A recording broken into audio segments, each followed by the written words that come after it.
This is what I want to see in a sequel entry to Michael Jackson The Experience, if it ever came to be.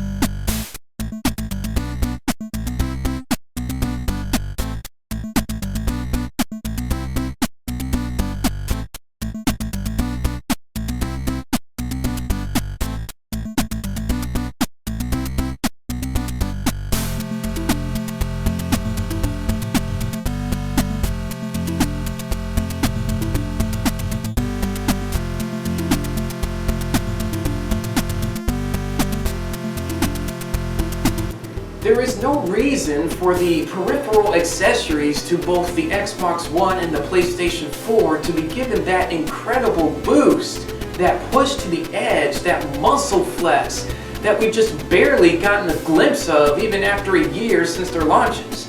Not that the original MJ Experience game really provided us with cutting-edge styles that plagued our memories for the late Michael Jackson, but it cannot be denied that Ubisoft's rush to acquire the license to Michael's music to create these generic impotent titles for every console available at the time did not really pay off with much of MJ's fan base. I'm surprised that my personal collection of MJ Experience videos still garner the hits that they do today personally. And for me, Michael Jackson The Experience is long behind me, a thing of the past, much like Call of Duty every fucking year. But at the same time, it cannot be denied that because we expected and wanted more, that a sequel entry to this game was all the more accounted for. Most of MJ The Experience's problems stemmed from mostly MJ fans. Fans who for the entire duration of the development time since the reveal, thinking it was their ticket to learning to moonwalk or leaning 45 degrees or robot pop, but once they discovered it was a generic party game in the same void as Dance Central with a bunch of dumbed down features, the shit hit the fan with a lot of these maniacs. I knew going in what this game was going to be, and that's why in my review I gave it the fairest grade possible. But at the same time, criticism towards Ubisoft's obvious misuse of the license to MJ's songs was deserved, considering that every version of the game has a biased gameplay mechanic. That was their first mistake, making each version so different to the point that MJ fans and general party game fans cannot really relate to each other's experience when discussing the game. There is no way a PlayStation player can truly appreciate an Xbox player's gameplay experience here, because they just don't follow the same yellow brick road. The same goes for all the other platform releases as well. That's just one of many areas Ubisoft did wrong with this title, and I can go on and on all day, but the bottom line here is despite these development flaws and mishaps from a company that is consistently losing my respect almost with every new release that I play from them, the end result of Michael Jackson The Experience left me wanting another try at the concept they seemed to be going for initially when announcing the game. And I still want that. Now with Kinect 2 and the PlayStation 4 camera accommodating our next-gen consoles, however, the demand for a newer, riper, superior concept is stronger than ever from someone like me. Notice I did not mention the Wii U for obvious reasons here. If Ubisoft dares to keep that license to MJ's musical legacy, they need to shape up, stop fucking their major releases up consistently, dust off their drawing board, and take the gum out of their ears. As I stated earlier, you're only to develop the sequel for this franchise for PS4 and Xbox One. The technology totally supports you guys here, whereas on the Wii U, you're restricted to the point that creating another entry for this franchise will almost like selling them a box set of CDs with some visual aid, which was really what we got with the Wii and the PS3 with the original entry, and we don't need that again. That avatar, though very talented, did not support the term experience at all, so the first thing to get rid of would be the avatar concept, but only during gameplay sessions. You can keep this avatar for practice modes, as that is very beneficial to the player that is new to the party game genre. The practice mode the 360 version possessed sucked balls big time. For one, the avatar was barely negotiable between all the pathetic glitter and frame rate issues. That taking lessons for the very few steps that they showed, because they didn't show us all of them for some reason, pointless and downright embarrassing.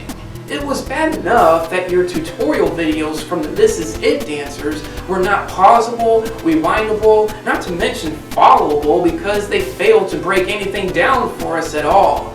Practice mode must be mandated to teach us all the moves that are found in the game. And for the love of Pete, throw out the fucking glitter. Make the avatars seem real, like we have partners in crime here. Make the game feel like a joint effort. Now, to really utilize the subtitle of the experience here, without a shred of doubt, we must reuse the projection technology we saw in the 360 version. But don't let that restrict you from perhaps designing a game mode for each song that actually allows you to perform alongside the King of Pop himself. The Billboard Music Awards from 2014 proved that this can be done in real life. So there's no excuse why the experience cannot actually be shared with MJ himself here. And don't be afraid to admit that every single hit you put into the game does not deserve a damn dance routine. Songs such as Earth Song and Dirty Diana, to name a few, did not need a routine at all. So why not instead make these types of songs a mode where the game awards you bonus points for just freestyling it when you didn't need to?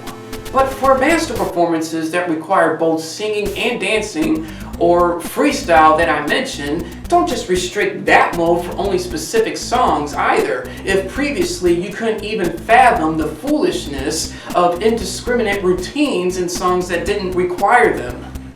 And singing, oh my gosh, please learn from your mistakes in the previous entry when it comes to singing. I get it, guys. I get it. Not everyone can sing. I get it. But merely basing a scoring system in this type of game on just mumbling the same rhythm as the song instead of actually saying the words is just a waste of a damn feature. A waste! The Kinect and the PS4 camera have voice command capabilities. So the fact that they can understand words gives you the perfect opportunity to utilize them into the singing. And when it comes to dancing, guys, please, please don't be biased to righties like you were before. I'm a lefty. E. Casanova's a lefty. A lot of other dancers are lefties, so give us the option to reverse the display of the game feed for lefties and righties. And really, in songs such as Billie Jean where Michael danced solo, at least give us the option to turn off the damn backup dancers. And don't be afraid to throw in some Invincible and Escape tracks either. As for the level designs, I actually like the concept of the Kinect version, which was a concert simulation. What the levels lacked, unfortunately, was dynamic elements. What I mean by that specifically is like in Beat It, Michael always arrived on the stage in a crane, or in Smooth Criminal, he had a silhouette intro, and even better for the tracks that you can possibly make live versions of the songs as well become available as unlockables.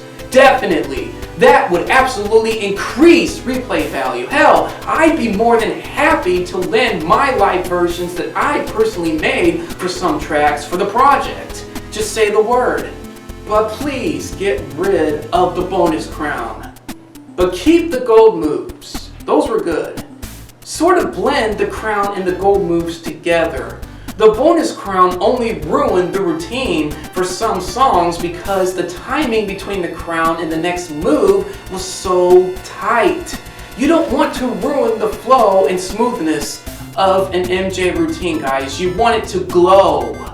And remember that feature that took snapshots and recorded a few seconds of the stupidest looking sections of the routine in the former entry? Yeah, don't do that to us again. At least not the same way. I know you can utilize the peripherals of the PS4 and the Xbox One to record and snapshot footage from in-game to make the captures look more authentic, instead of showing our messy living rooms and dark surroundings. If you can utilize both peripherals to focus only on the in-game feed, and I know you can because the consoles themselves have their own DVRs, then this feature from the last title would actually have purpose. So come on! And please, give us actual co-op this time around.